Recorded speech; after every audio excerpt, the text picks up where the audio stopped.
Today was a day of histrionics and hyperbole on Capitol Hill as the DHS Secretary Kirstjen Nielsen was interrogated by senators on the Judiciary Committee. If C-SPAN handed out Best Supporting Actor awards, a gold statuette would surely go to New Jersey Senator Cory Booker.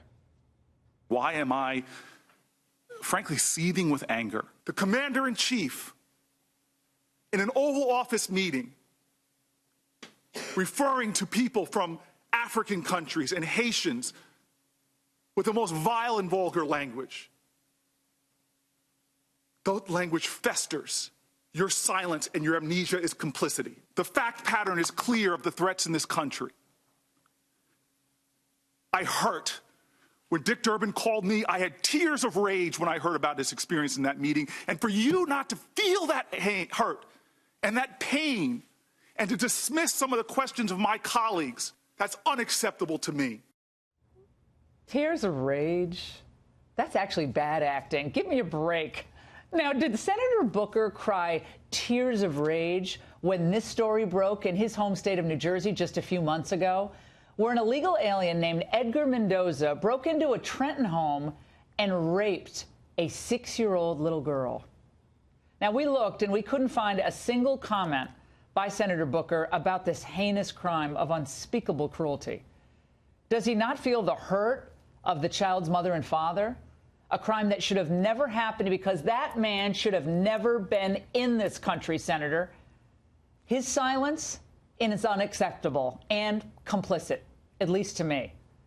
Booker is simply out testing campaign themes. It's patently obvious. Oprah had her moment at the Golden Globes, and he's not about to see that spotlight that quickly. No way. Here he was back in 2010, joking around with private citizen Trump. Seems pretty happy to be sitting with a racist, doesn't he? Booker's stunt today was an attempt to reinforce that Trump is a racist narrative. We've been seeing it all week. And for backup, 5 liberal congressmen and women are staging their own stunt. They're boycotting Trump's State of the Union speech. Now, what does that accomplish other than maybe give them another free night to binge watch on Netflix? And speaking of wasting time, the left-wing American press willingly lined up to do what they do best: play the hallelujah chorus to the Democrat storyline. For them, slandering the president beats reporting on his great economy anytime. Facts be damned. The president is a white supremacist. That is absolutely racism with steroids. The president of the United States is racist. We have a racist, a shameless racist who has hijacked the Republican Party, who has hijacked the Oval Office. I would say, judging by his words and his deeds, racist. A hard rain is going to fall on Donald Trump and the Republicans who enable this sort of racism. Oh, so tiresome. Then a positively bizarre scene unfolded at the White House briefing today by the president's physician. Members of the media actually think that a military doctor is part of the White House scheme to conceal the president's true mental condition from all of us.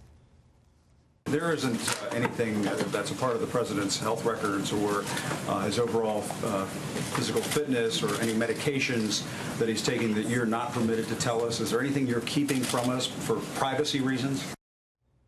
If anyone ever needed extensive cognitive screening, my goodness, what medications are you on, Acosta?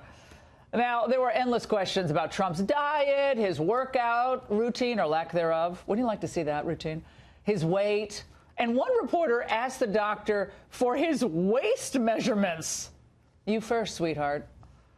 Then this afternoon, a member of NBC's investigative unit tweeted out this gem, seeing a lot of skepticism over the idea that real Donald Trump weighs only 239 pounds. Would he step on a scale in public to prove it? Yeah, he'll do that when reporters and anchors agree to public lie detector tests during their broadcasts or after their broadcasts.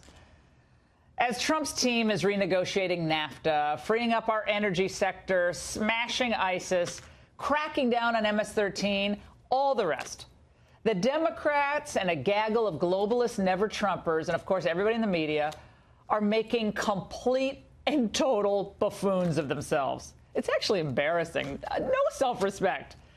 Because of their phony, politicized bluster on race, what's going to happen? I'll tell you what's going to happen. More Americans will end up tuning them out, and sadly, in the process, tuning out real racism when it happens.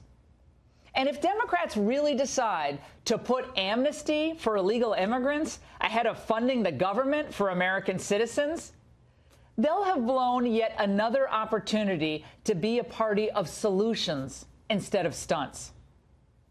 Ronald Reagan once said that governments have a tendency not to solve problems, only to rearrange them.